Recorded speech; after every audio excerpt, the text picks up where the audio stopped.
السلام علیکم دوستو، ہم آپ کے لیے لائے ہیں بہت ہی پیاری پیاری اور مزیدار کہانیاں۔ تو ہماری کہانیاں دیکھنے کے لیے ہمارے چینل کو سبسکرائب کریں اور ہماری ویڈیو کو لائک کریں۔ تو چلو آئیں مل کر دیکھتے ہیں آج کی نئی کہانی۔ کسی گاؤں میں ایک کسان رہتا تھا۔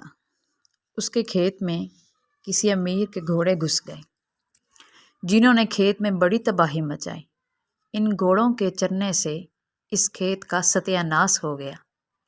کسان غصے سے بھرا ہوا ان گھوڑوں کے مالک کے پاس گیا اور اس سے کہا، آپ کے گھوڑوں نے میرا کھیت برباد کر دیا ہے۔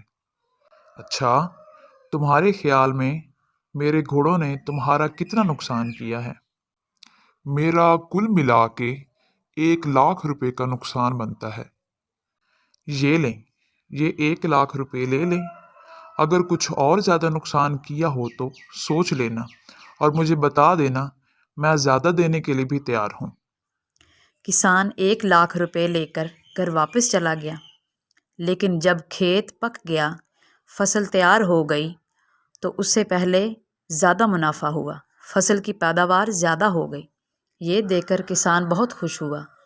چونکہ کسان ایماندار تھا، اس لیے وہ 1,00,000 روپے لے کر گھوڑوں کے مالک کے پاس گیا اور کہا، جناب عالی، میری فصل کٹ گئی ہے اور نقصان کی جگہ کچھ زیادہ منافع ہوا ہے۔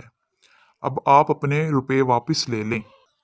یہ سن کر گھوڑوں کے مالک اسے 1,00,000 روپے کی بجائے اسے 1,00,000 اور ملا کر دیا۔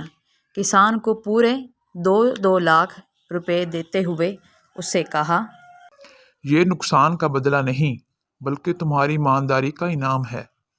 شوق سے لے جاؤ اور اسی طرح ہمیشہ سچائی پر قائم رہنا۔